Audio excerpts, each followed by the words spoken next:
El Departamento de Lenguas Románicas se siente hoy honrado con la presencia del profesor Guillermo Díaz Plaja,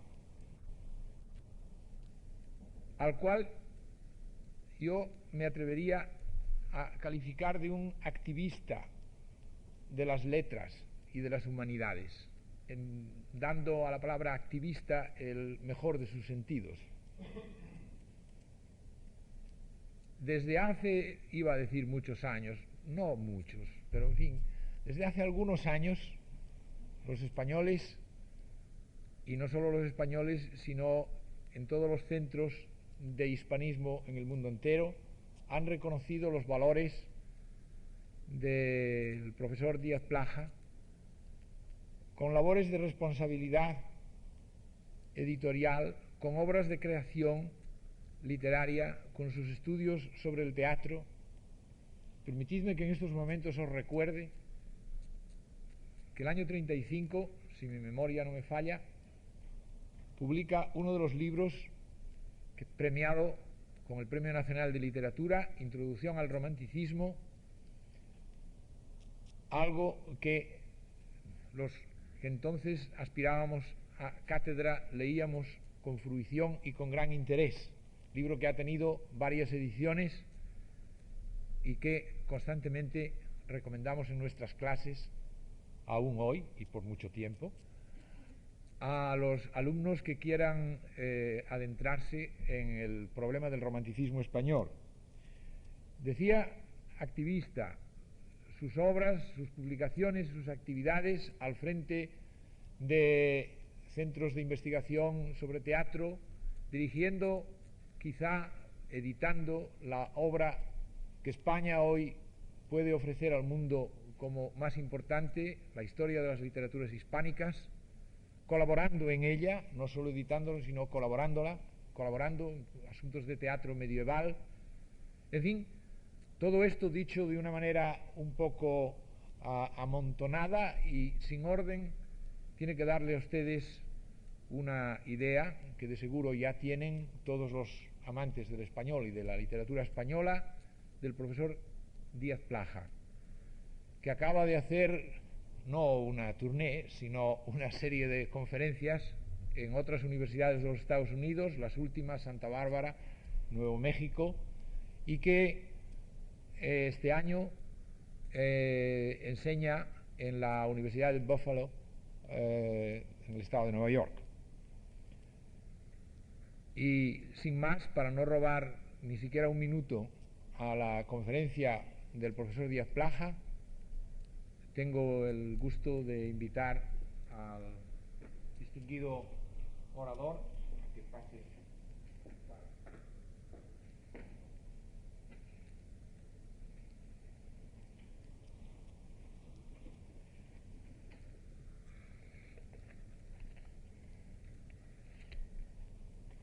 Queridos amigos, las palabras del profesor Martínez López no sirven más que para dar crédito a una cosa que yo ya sabía y que me emociona comprobar, que es la amistad que me tiene, el afecto que me profesa y al que yo correspondo. En realidad, la palabra activista me complace, puesto que he pensado muchas veces que la misión de cada uno viene prefijada por una serie de factores biológicos y quién sabe si en esta voluntad un poco dinámica de servicio, de aproximar cosas remotas, de buscar líneas de significación, de hacer entendibles cosas complejas, hallando en ellas la línea general, la línea de sentido que las define, estaría quizá una de las claves de mi trabajo. Por otra parte, uno comprende bien, recorriendo estos departamentos de español de los Estados Unidos, que tantas veces son desconocidos o minusvalorados entre nosotros, que no entienden la cantidad de desinterés, de entusiasmo, de buena voluntad que se pone en el entendimiento de nuestras cosas, que sirve para rectificar aquella estúpida idea según la cual la vinculación de lo español al mundo norteamericano tendría una intención práctica, sería una voluntad de llegar a conocer bien el idioma para comerciar con los países hispanoamericanos, sin saber qué cantidad enorme de actitud romántica y desinteresada hay en las investigaciones de los Estados Unidos frente a lo español. En broma, yo digo ahora a mis alumnos muchas veces que para saber literatura española es necesario aprender inglés.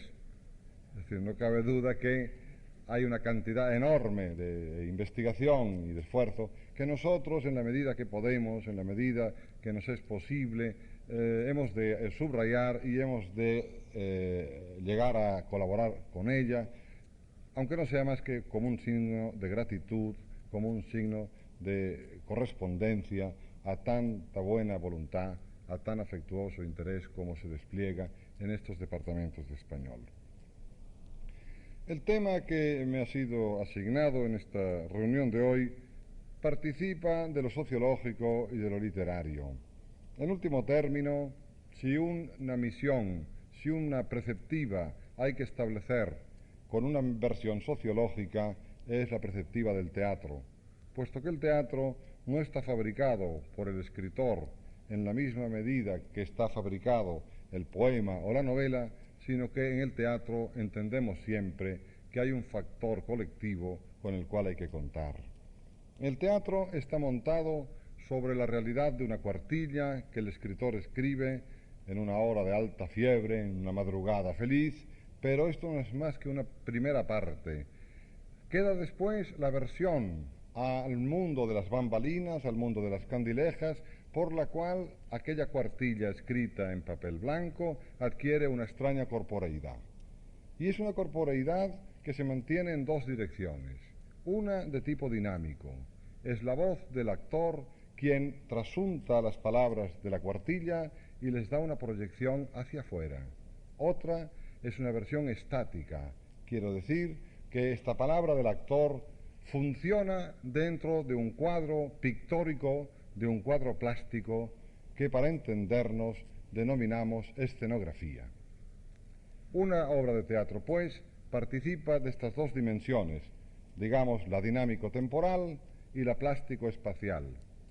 Y sería muy grato entretenernos un momento sobre la importancia que la dosificación de estas dos posiciones, la dinámica y la estática, tienen para caracterizar el teatro, hasta el punto que podríamos decir que todo teatro clásico es un teatro en que predomina el elemento dinámico temporal, es la voz, como en la Sagrada Escritura, en el teatro en el principio fue el verbo, en el principio fue la palabra.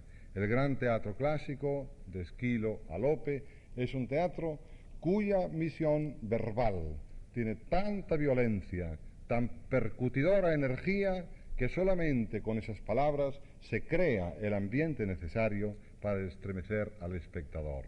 En cambio, en los teatros de tipo barroco, pensemos en Calderón, pensemos en la memoria de las apariencias, que Calderón escribe minuciosamente, explicando y detallando todas y cada uno de los elementos plásticos que acompañan a la obra literaria, o bien pensemos en el teatro romántico, donde el escenógrafo es llamado a colaborar vitalmente en la obra hasta el punto que el personaje es, en cierto modo, una criatura de su decorado. Previamente, el espectador ha sido ya constreñido a entender la obra literaria mediante una ambientación de tipo plástico, de tipo geográfico, diríamos, frente al elemento histórico temporal, que es la palabra del actor. Y entonces nos damos cuenta que a medida que se romantiza el teatro, a medida que se barroquiza, tenemos un elemento escenográfico más importante que ahoga la voz del espectador, del actor, que ahoga la palabra viva, a la misma manera como el teatro más romántico de todos, el teatro de Wagner, crea una catarata envolviendo la voz del personaje, porque, en último término, el mismo personaje deviene, en cierto modo, decoración, escenografía. Pero esta doble proyección del fenómeno teatral hacia lo dinámico temporal y hacia lo plástico espacial queda todavía trunca para entender el fenómeno teatral, porque el teatro se proyecta hacia una realidad colectiva a la que llamamos, para entendernos, público. No existe teatro para leer. Todo teatro está pensado en función de la representación, porque el elemento público integra la noción de teatro, y la comprensión, la mayor o menor comprensión de una entidad colectiva llamada público, que se distribuye económicamente, como la vida, en localidades de preferencia de anfiteatro y de cazuela o de gallinero o de paraíso, como se le llama, significa también una distinta escala de entendimiento a la cual debe acudir el autor, ya que el autor verdaderamente importante en teatro es aquel capaz de dosificar la intencionalidad escénica de manera que llegue en cierto modo una parte, una parcela a la platea, otra al anfiteatro y otra a la gente de la entrada general. Por lo tanto, lo sociológico y lo teatral van tan unidos, como digo, que no entenderíamos nunca un fenómeno teatral si no lo proyectásemos socialmente. Ayudará a entender la importancia de esto el hecho de la realidad sociológica de lo teatral en España. En Madrid en este momento existen funcionando 22 teatros. He dicho 22 teatros, a 2 funciones diarias, puesto que la costumbre teatral, la rutina teatral en Madrid, exige 2 representaciones diarias. No olviden ustedes que el actor español es uno de los más denodados luchadores por el teatro, es el que sufre cuando no se le entrega un papel bastante importante, y seguramente tomando un poco en serio aquella curiosidad filológica que a mí me ha hecho muchas veces pensar en lo curioso que es que el acto de representar en teatro se diga en todos los idiomas con un término equivalente a juego.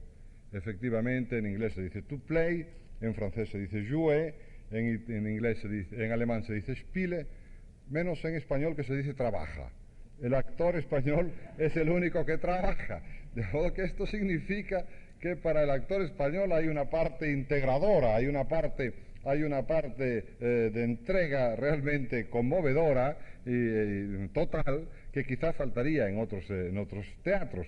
¿Acaso porque el español es menos desdoblable que otros seres, digamos, de nuestro tiempo, y por otras razones que sería larga de enumerar, pero el hecho sí que es interesante, como digo, de que estos 22 teatros que funcionan en Madrid, que representan un porcentaje de 40 representaciones diarias, y que significan, por lo tanto, a lo largo de los meses del año, muchas obras presentadas, tiene un valor.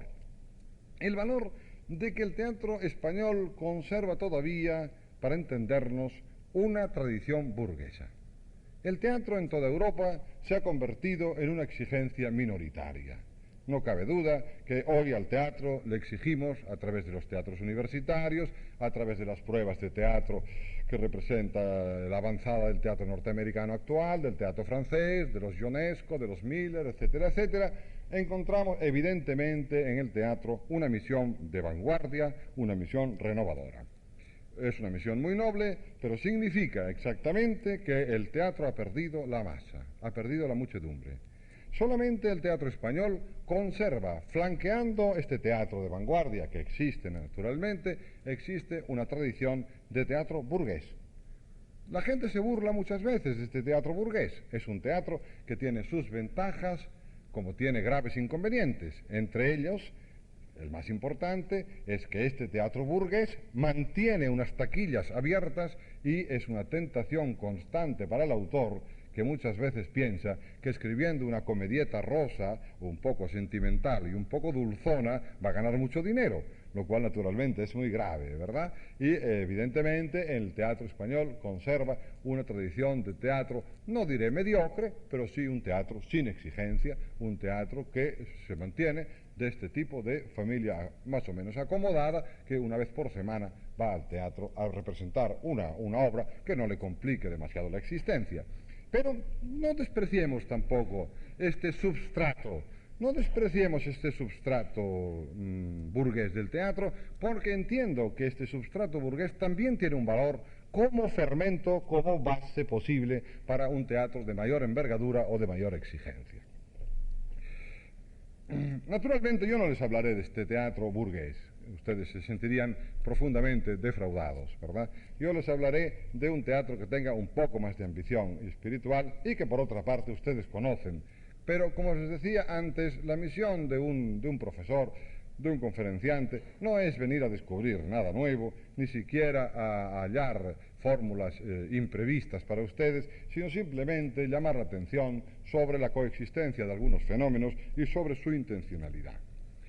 El teatro tiene naturalmente una misión captadora, una visión sintomática, como por otra parte lo tiene toda la literatura. La literatura no es nunca una literatura al azar, no es nunca una literatura adrede, mal asunto cuando es una literatura adrede, sino que el teatro tiene una misión de reflejo, como ustedes saben perfectamente, puesto que esto es un lugar común de la crítica desde hace mucho tiempo. Este reflejo de la vida social, de la vida colectiva que el teatro nos presenta, tendrá para nosotros mayor significación en la medida que a través de este espejo, de este reflejo, nosotros podamos percibir algunos aspectos de la literatura, de la realidad española, que no serían percibibles de otro modo. Entiendo que lo literario refleja lo histórico en la medida justamente que no pretende ser histórico. Es decir, nosotros podemos actuar mejor muchas veces sobre un poema, sobre una novela, sobre una obra teatral, buscando en ellas la noticia histórica porque el autor no pretende darla. En cambio, en el documento histórico hay siempre algo de sospechoso. Ustedes saben ya la vieja historia de aquel investigador que descubrió una serie de cartas importantísimas en que determinado rey comunicaba a su embajador que mantuviese las mejores relaciones con el príncipe vecino. El investigador publicó un libro al que no había tacha que ponerle porque allí aparecían las cartas auténticas del rey a su embajador. Hasta que otro investigador descubrió una serie subterránea en la cual el rey ordenaba a su embajador todo lo contrario. Las otras estaban puestas allí por si acaso los descubría el espionaje. Entonces hubo que hacer un segundo tomo descubriendo que lo que se trataba no era de buenas relaciones, sino de malas relaciones. En cambio, en el fenómeno literario, en la medida que no desea ser historia, en la medida que no se propone de un modo primordial ser historia, naturalmente encontramos elementos de juicio importantes. Estos elementos de juicio importantes van ligados a una posición general de teatro testimonial que aparece en todo el mundo y, en lo que se refiere a la cultura española, ligado a una situación política, una situación de vigilancia que nosotros conocemos y ustedes también con el nombre de censura. Esta censura ha actuado sobre la vida española, sobre la conciencia española, de una manera paternal, como suelen ser en estos casos, vigilando ciertas corrupciones del gusto, etcétera, etcétera, pero también obligando al escritor a formular sus premisas de un modo disimulado, pero como el espectador ya está en el secreto, todo el mundo sabe que cuando uno dice una cosa quiere decir la otra, hasta el extremo de que ya se llega a límites realmente muy divertidos. Por ejemplo, cuando un personaje de Buero Vallejo dice a otro buenas tardes, el público se da con el codo y dice, ¿te has fijado? Le ha dicho buenas tardes.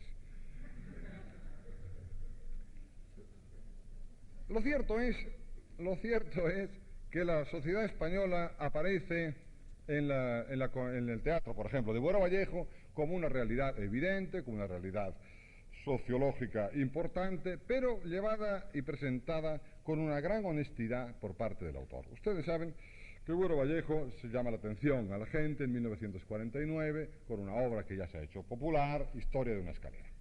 Buero Vallejo, en el prólogo de esta obra, nos dice que nosotros padecemos de tal prurito racionalista que intentamos que de una obra teatral salgamos con todas las consecuencias ya aprendidas.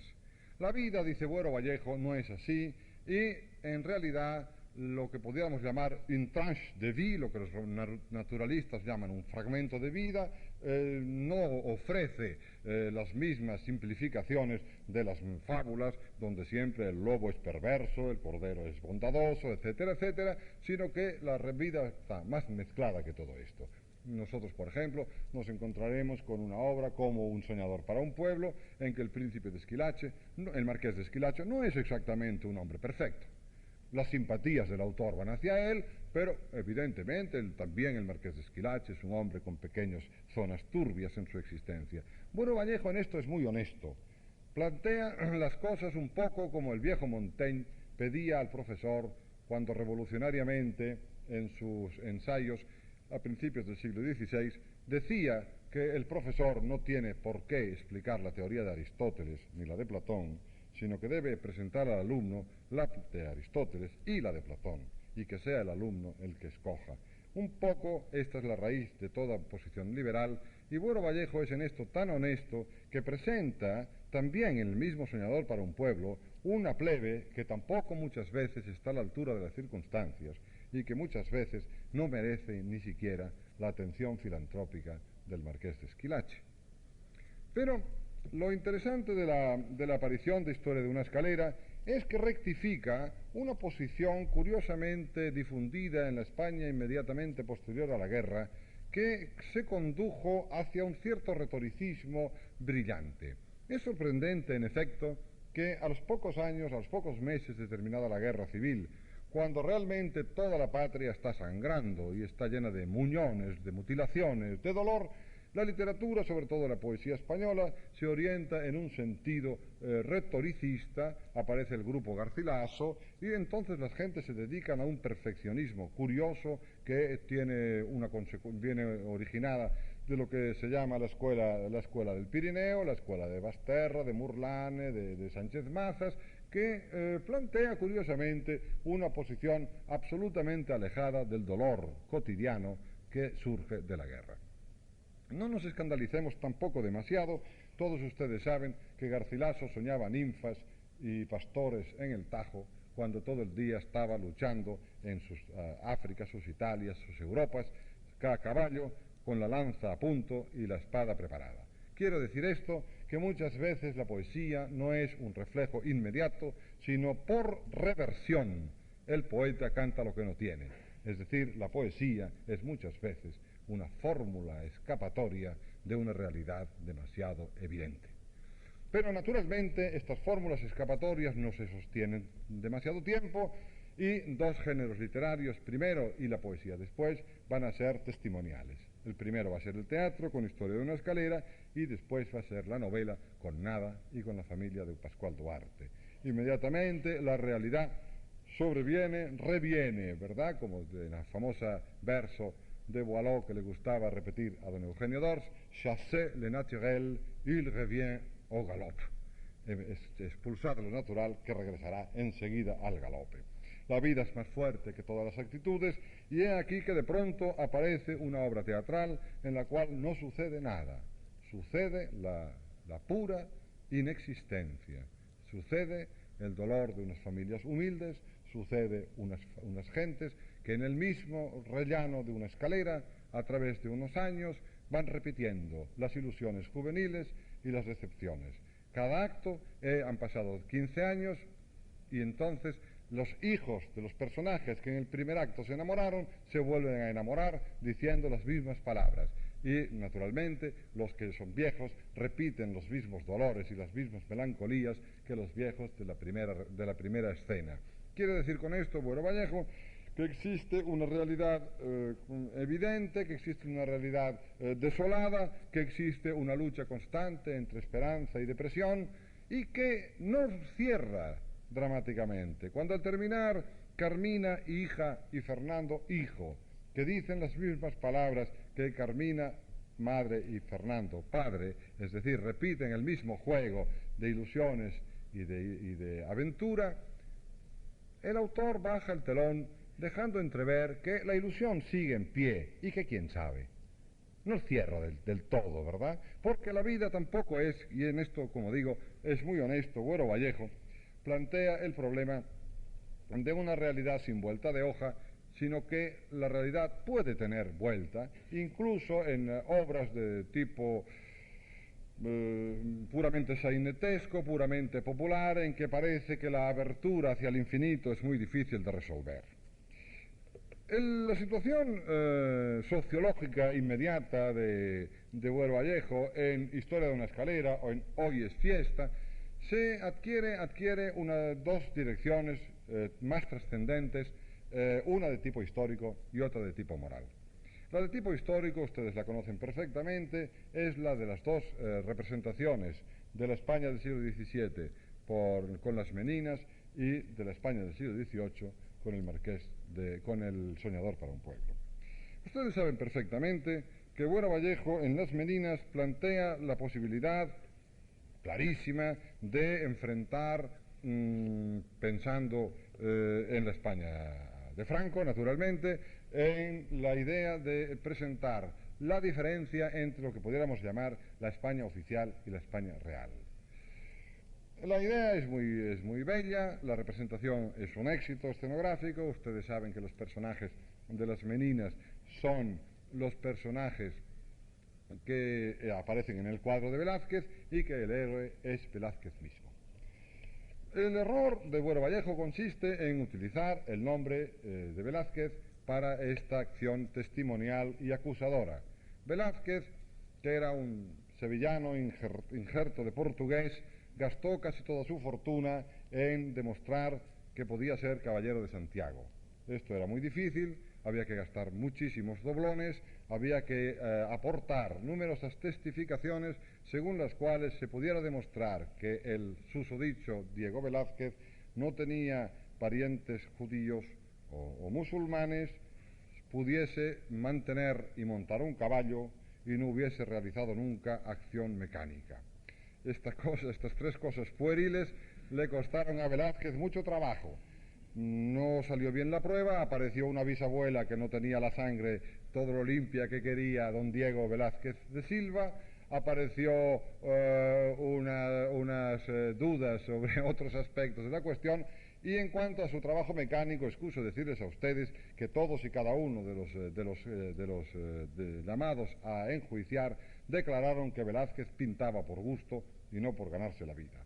Cosa que es por una parte verdad, puesto que la misión de Velázquez en Palacio era de aposentador, no de pintor de cámara, y que trabajo bastante mal pagado, como ha demostrado Moreno Villa en aquella famosa factura en que dice: para pagar a enanos, bufones y pintores de su majestad tantos reales de vellón. Esto forma parte de una época en que el escritor o el pintor forma parte, digamos, de la criazón, del servicio. Naturalmente Velázquez a esto reclama y dice que él pinta como amateur. Todo esto lo digo porque el personaje Velázquez no es el personaje adecuado. Para testimoniar el dolor de la vida española del 17 está nada menos que Quevedo, de manera que con esto hubiésemos utilizado una figura realmente acusadora.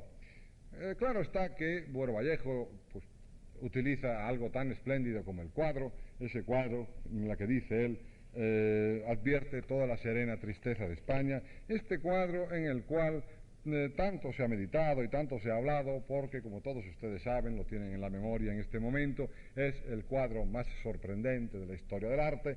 Empieza por ser un anticuadro, es un cuadro visto del revés, es Velázquez pintándose a sí mismo, contemplando como pintan un cuadro de los reyes de España, que están vistos en el espejo del fondo. Cuadro, por otra parte, fantasmal, puesto que no hay ningún cuadro en que aparezca Felipe IV con su esposa, cosa que refleja la vida real, por otra parte, y por lo tanto todo ello es un juego de espejos y de combinaciones, de los cuales destaca sobre todo aquella ternura infinita con la cual Velázquez es capaz de recoger la dulzura, la ternura realmente prodigiosa de aquella dulce infantina rodeada de las dos meninas, que está como una flor en el centro del cuadro, con aquellos pequeños monstruos, con aquella Maribárbola, con aquel Nicolasito Pertusato, con aquel perro, que representan un poco el horror, la ignorancia, la estupidez, la bestialidad, pero que el pintor recoge con una ternura infinita y los incorpora al cuadro.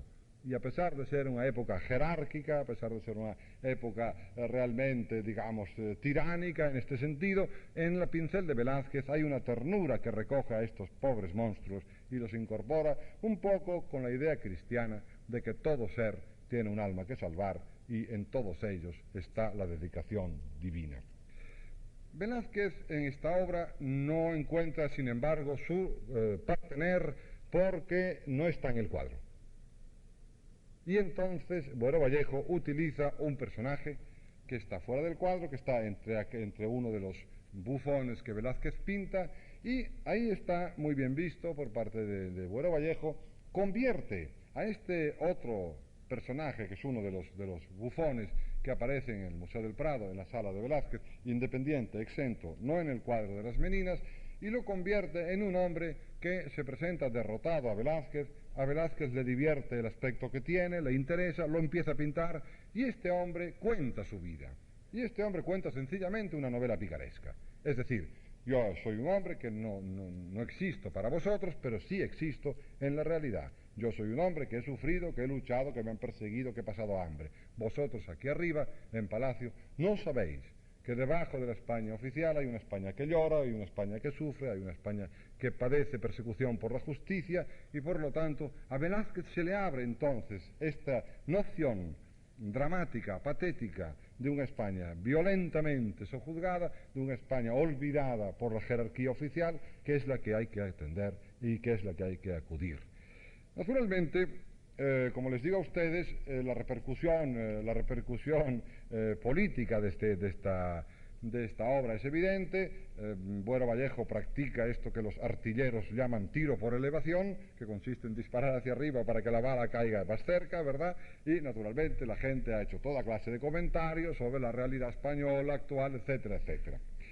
La segunda actitud de Buero Vallejo en historia es la de un soñador para un pueblo, que nos interesa también por aquella complejidad de que les hablaba, y que significa el hecho evidente de que Buero Vallejo entiende la necesidad de salvar a la plebe, incluso cuando esta plebe no merece ser salvada, o todavía no ha hecho méritos para ser salvada. Corresponde a ese momento admirable del siglo XVIII español, en el cual, como dice Jovellanos, la pasión por el bien de este país me devora. Esta actitud que nosotros llamamos filantropía, es decir, una caridad laica, es decir, una caridad no hecha por amor de Dios, sino por amor al hombre, del hombre hacia el hombre, es la que refleja Esquilache y Carlos III, la gran figura de la caridad laica, la gran figura moderna, como ustedes saben, del siglo XVIII español. La posición de este Esquilache, que intenta remediar a los males de España, del país, como dice Jovellanos, observen la palabra país, sociedades económicas de amigos del país, no del reino, como se decía antes, sino esta entidad nueva, hecha de muchedumbre, hecha no todavía de democracia, porque la democracia no existe, todavía no se ha producido la Revolución Francesa, pero sí de lo que pudiéramos llamar presencia acuciante del pueblo. Es decir, el pueblo todavía no manda, pero ya exige, ya está ahí presente. Este momento tan interesante de la vida española lo recoge Buero Vallejo dentro de estas dos Españas, la España remediadora, la España filantrópica, la España que desea que desaparezcan los sombreros anchos y las capas para acudir al sombrero apuntado y el traje francés, contra el chispero que se niega a ser europeizado. Eugenio d'Ors ha dicho también, España es un perpetuo motín de Esquilache. En España hay siempre una minoría dirigente que intenta quitarle a las gentes su sentido tradicional, y un chispero que se subleva y que no desea ser europeizado. Con razón compleja, naturalmente nosotros estaremos siempre con Carlos III y con el Marqués de Esquilache, pero no olviden ustedes que la vida española es la única vida cultural en la cual, y esto lo ha visto Ortega, lo han visto naturalmente muchos pensadores, en la cual los fenómenos están intercambiados. El modelo está abajo muchas veces. Es absolutamente increíble ver en las notas de sociedad de la vida aristocrática de Madrid como en casa de la duquesa de Alba se frecuentan los marqueses y los duques y los condes con un torero o una bailarina. Hay una especie de pasión por lo popular, quizá porque lo popular tiene mucha fuerza en España, quizá porque efectivamente lo popular, ustedes lo ven en los Estados Unidos, las compañías de ballet español tienen un triunfo enorme. Todos los que no somos andaluces, por ejemplo, yo mismo cuando voy a Andalucía me asombro ante los sevillanos y los granadinos como si fuera un escocés. porque efectivamente hay una personalidad, hay una fuerza, hay una originalidad en lo popular español. Por lo tanto, digo, no establezcamos posiciones, señalemos este hecho de que lo popular presiona de un modo tremendo en la vida española, y a través del XIX esto lo iremos viendo crecer, ¿verdad? Cuando Espronceda declarará que es la canalla la que ha ganado la guerra contra los franceses, los elementos intuitivos, pasionales, tienen más fuerza que las minorías dirigentes, y esto nos llevaría a una interpretación bastante jugosa de la historia de España, de la que no podemos realizar en este momento. Quisiera únicamente recordarles a ustedes la tercera gran dimensión de la obra de Buero, que es la dimensión, digamos, social-moral. Son sus obras para ciegos, las obras de ciegos en la ardiente oscuridad y el concierto de San Ovidio. En la ardiente oscuridad, como ustedes saben, es una obra que se produce en un reformatorio, en una especie de club para ciegos, para no videntes, como dicen ellos, para disimular su dolor, y en la cual uno de ellos subleva a los demás ciegos, les hace notar que son ciegos, grita contra la costumbre que ha hecho que ellos mismos no se den cuenta de su tristeza, les amenaza y les increpa porque en aquel momento, en la noche, a través del cristal no pueden ver las estrellas, y les excita a considerar su dolor. Estamos, por lo tanto, ante una posición de angustia existencial que Buero Vallejo lleva a sus últimas consecuencias. Los ciegos matan a este ciego que les ha enseñado que eran ciegos. Los ciegos no quieren que les digan que son ciegos. Esta tremenda actitud, por la cual el problema de la ceguera adquiere una dimensión moral, adquiere una dimensión patética, la encontramos todavía más clara en el concierto de San Ovidio. Como ustedes saben, el concierto de San Ovidio plantea el problema de unos pobres asilados ciegos de un convento cerca de París, los cuales a finales del siglo XVIII son objeto de la explotación de un hombre sin entrañas, de un hombre sin escrúpulos, que plantea la posibilidad de utilizar a estos pobres ciegos vestidos de un modo grotesco en una orquestina que mostrará por las barracas populares de Francia. Hay también ahí un hombre que se subleva contra esto. A pesar de que el explotador les da de comer, a pesar de que el explotador les mantiene su pobre vida miserable, que les ha arrancado de aquella situación terrible del hospicio, del hospital, cuando la madre superiora del convento dice: estos pobres ciegos no saben más que rezar, que es para lo que han nacido. Esta idea de absoluta inercia ante el destino fatal, ante el destino patético, Buero Vallejo la transporta también al terreno de la subversión. Hay un ciego que protesta, hay un ciego que va a matar a su explotador. Es aquella escena patética que a mí me parece que tiene una grandeza shakespeariana, cuando el explotador acude una noche con su farol a la barraca, no sabe que está esperándole el ciego vengador, y en un momento dado le habla, el ciego se acerca al explotador y con su gran bastón, con su gran palo, le rompe el farol y le dice: ahora somos ciegos los dos, pero con la diferencia de que yo sé ser ciego y tú no, y yo sé cómo atacarte. Y este ciego vengador mata a su explotador. Esta conciencia de la ceguera tiene una dimensión, como digo, moral gravísima, patética, dramática. Lo que Buero Vallejo quiere decirnos es probablemente que todos somos radicales ciegos, que todos somos terribles mutilados, que nuestra visión del mundo, que nuestra visión cotidiana de las cosas escapa a la realidad profunda de las cosas. Y entonces plantea y deja en el aire, como siempre, la interrogación. ¿Cuál debe ser nuestra actitud? ¿Es la protesta? ¿Es la continuación? ¿Es la inercia?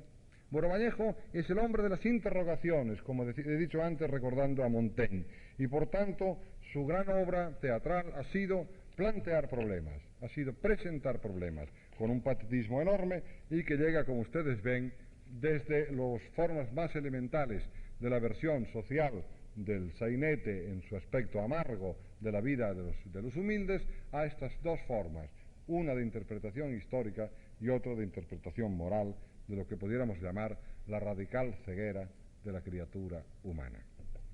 Dentro de estas líneas que marca Buero Vallejo, naturalmente, se producirá la literatura que la gente llama más normalmente testimonial. Como ustedes saben, el sistema es bien sencillo, consiste en presentar las vertientes inhóspitas de la vida.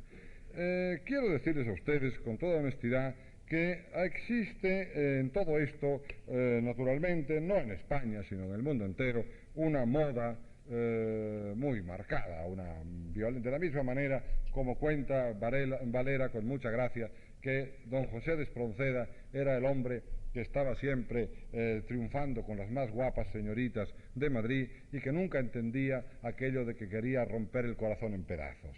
La idea de un dramatismo existencial adquiere, como ustedes saben muchas veces, el carácter de una moda. Me contaba un amigo mío que había estado en una cena muy distinguida de Madrid, con gente muy elegante, gente muy al día, y durante toda la cena estuvieron hablándole de la angustia existencial. El pobre amigo mío decía que él no se sentía tan angustiado, que él no lo pasaba tan mal, ¿verdad? Entonces todos le dijeron, no, amigo mío, no cabe duda, la angustia existencial es una realidad presente y operante, ¿verdad? Claro, mi amigo dice, lo que más me disgustó fue al terminar la cena, que todos los de la angustia se fueron en automóvil y yo me fui a pie.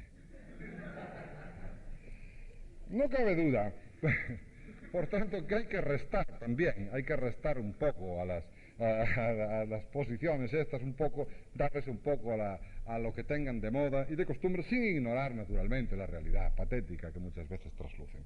No vamos a tener tiempo más que de ver algunos aspectos de la cuestión y naturalmente sería un grave fallo que yo no hablase un momento de lo que representa en este sentido Alfonso Sastre. Voy a referirme solamente a 3 obras porque las 3 marcan unas posiciones muy claras de tipo testimonial, de tipo denuncia y no siempre orientadas contra lo que la gente cree a la vida española, puesto que, en último término, los problemas de angustia existencial, como acabamos de decir, funcionan en otras literaturas. Me voy a referir solamente a 3. Una, la que más éxito tuvo, la que le dio a conocer, Escuadra hacia la muerte, que sitúa, como ustedes seguramente ya saben, sitúa la acción en una posible tercera guerra mundial, en la cual un grupo de muchachos correspondientes a distintos países forma en el ejército que podríamos llamar occidental, el enemigo viene del este, como es natural, forma en un reducto una brigada de castigo, una escuadra de castigo, que fatalmente será aniquilada cuando se produzca el ataque. La presencia creciente de este peligro, la amenaza realmente aterradora del peligro que se cierne, va cerrando los horizontes de este grupo de muchachos en un patetismo inolvidable. Es un grito contra la guerra, es un grito contra el militarismo, es un grito contra las fórmulas de agresión entre los pueblos, que realmente produce un impacto extraordinario. Para que vean ustedes que no se trata siempre explícitamente de la realidad española, recordemos otra obra de enorme fuerza, patética también, que es la comedia titulada En la red, que es la tragedia del hombre clandestino. Es decir, En la red acontece en Argelia durante el periodo de la represión francesa. Es un grupo de refugiados argelinos que están pendientes constantemente de la aparición de una escuadra de vigilancia del ejército francés. El protagonista real de la obra no está en escena, es esta amenaza, esta amenaza que envuelve a los personajes, que les va apretando el cuello cada vez con más fuerza. Es una obra de enorme patetismo en que naturalmente Alfonso Sastre toma partido por Argelia, como es natural, ¿verdad?, contra lo que podemos llamar la depresión, el homme traqué, el hombre acosado, que se defiende como puede contra un destino infinitamente terrible. Aplicar esto a la vida española sería también posible, naturalmente, pero como les digo, explícitamente está orientado hacia la Argelia en los momentos previos a su independencia. Y finalmente, como reflejo, podríamos hablar de otras obras, pero no tendríamos tiempo, como reflejo de la vida española, de la sociología española, quizá les interese un pequeño comentario en torno de su obra La Cornada. La Cornada es una obra muy dramática, es una tragedia. Sastre dice que es una tragedia concebida aristotélicamente, con la concepción catártica, es decir, con la concepción educadora de la tragedia, en la cual se empieza con la llegada a la enfermería de una plaza de toros de un muchacho, de un torero, que en el momento de ir a matar cae al suelo y el médico descubre horrorizado al desnudarle en la mesa de operaciones que la herida que tiene no es de asta de toro, sino de un cuchillo. Este muchacho se ha matado porque está en un momento angustioso en el cual el público y su empresario le exige cada vez más. Hay dos figuras patéticas. Una de un torero que ya se ha retirado y ve las cosas desde su nostalgia, desde su decepción. Y de un muchacho joven que está deseando que el torero que está en la plaza sea herido por el toro, porque es la única manera que tiene de ser llamado a torear, es lo que se llama en los toros el sustituto, ¿verdad? Esta tremenda lucha por la vida, en la cual este muchacho necesita que su rival, el torero que ya está en la cumbre, sea cogido por un toro, para tener su oportunidad. Yo también tengo que matar mi toro en la plaza grande, dice el muchacho. Es algo tremendo porque es un poco, dice Sastre, es un poco el mito de Saturno devorando a sus hijos. Es decir, es la colectividad, es la tremenda fuerza de la exigencia, de la renovación de la vida, en que unas cosas devoran a las otras y van produciendo distintos desplazamientos.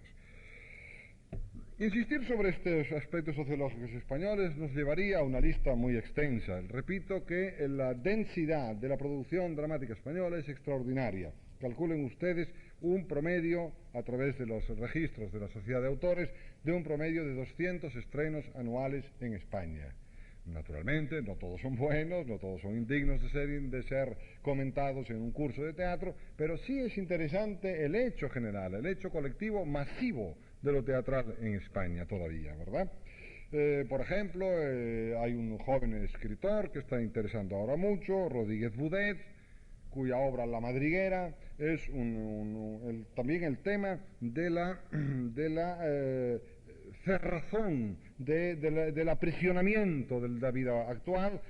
Pasa todo en una casa de huéspedes donde todos se estorban unos a otros, donde todos se hacen la vida imposible unos a otros, como un eco lejano de Louis Claude de Sartre, ¿verdad?, en el cual, naturalmente, el infierno no es más que el acto de convivir, el acto de soportarse, el acto de odiarse unos a otros. Esta conciencia, llevada a un plano más teatral, más elemental, de una vida social española, es también un ejemplo curioso de este teatro testimonial de que les estoy hablando. El más famoso de estos teatros testimoniales, como ustedes ya supongo que ya saben, no hago más que hablar de cosas bien conocidas por ustedes, es La camisa de Lauro Olmo, que plantea el problema de la marcha de los trabajadores españoles a trabajar a Alemania. Es un problema que ha impresionado mucho, ha interesado mucho, y Lauro Olmo tiene buena garra para los tipos populares, es muy gracioso en su caracterización, extrema la caricatura, conoce bien sus clásicos son naturalmente Arniches y los autores populares, y tiene sentido del teatro. Pero yo quisiera destacar en esta obra un personaje que está fuera de la situación. Es el personaje del vendedor de globos. Es un vendedor de globos realmente lírico, realmente enternecedor, es un hombre que está siempre en la luna, que está siempre pensando en cosas que no son del tiempo, pero que nos da algo que yo les quería comentar para terminar mis palabras. Él les da la apertura hacia la escapatoria poética. Es decir, lo español tiene siempre este complejo tremendo de realidad que ha dado en España la celestina, que ha dado en España la picaresca, pero también, no olviden ustedes, en lo español está siempre superpuesto el elemento evasivo, el elemento poético, el elemento sublimador. Este pobre hombre que vende globos en la camisa de Lauro Olmo es un poco la ternura, es un poco la poesía, es un poco la ventana, es un poco la torre de panoramas que permite escapar de lo inmediato y lo cotidiano. ¿Quién sabe si en el realismo actual español esta va a ser la fórmula?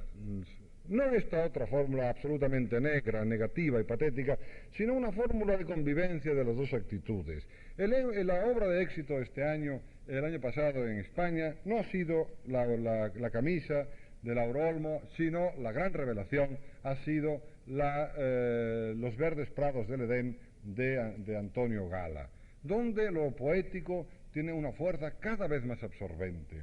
Y la gran obra de éxito popular, hasta el punto que su versión cinematográfica ha tenido en Estados Unidos mismos una repercusión enorme, es una obra de un escritor intuitivo, una especie de García Lorca sublimado en cierto sentido, Alfredo Mañas, cuya comedia Los Tarantos, en versión cinematográfica con Carmen Amaya, con la malograda artista gitana Carmen Amaya, que murió poco después de representar esta obra, nos da esta escapatoria, como digo, hacia lo poético. La historia de Los Tarantos es una historia suburbial que pasa en una playa barcelonesa, en un rincón de nuestra ciudad de Barcelona, entre dos familias, los Tarantos y los Camisones. Para entendernos, piensen ustedes en un Romeo y Julieta del siglo XX en un suburbio gitano de Barcelona. Hace falta un poco de imaginación, pero piensen ustedes, en fin de cuentas, que West Side Stories es también un Romeo y Julieta de suburbio. Alfredo Mañas tiene un gran sentido de lo teatral y de lo poético. La lucha entre los tarantos y los camisones, dos grupos de gitanos. Los tarantos son los pobres, los camisones son los ricos. La manera como el pobre gitano perseguido, angustiado por el hambre, encuentra siempre la solución, encuentra siempre la salida. La salida se la da el baile. Para nosotros el mundo es un espejo. Bailo, luego existo, dice un gitano, buscando una fórmula que Descartes naturalmente no hubiera sospechado nunca. La idea de que el baile es una especie de fuga hacia arriba. ¿Qué es el baile? Dice, esto, nada, coger agua en una cesta, arañar en el viento, firmar la mar, dibujar en el aire, nada. Esta solución hacia lo lírico, esta solución hacia la hermosura de lo que se sueña, a la fragilidad de la curva coreográfica del baile gitano, no diré que sea una solución, porque no lo es nunca, pero quisiera decirles a ustedes que por este camino de la evasión lírica, por este camino en lo cual lo patético se sobremonta y se mezcla a unos elementos, digamos, superadores en dirección al infinito, en dirección a la poesía, en dirección a un más allá que no sea exactamente el riguroso y pequeño comentario de la vida cotidiana, de la negrura de la vida de todos los días. Quizá en esta fórmula tan española, en lo cual la realidad y la poesía se mezclan, esté, quién sabe, la posibilidad de explicar el teatro de nuestro tiempo en un futuro que todos deseamos que sea una continuación del teatro glorioso de nuestro tiempo.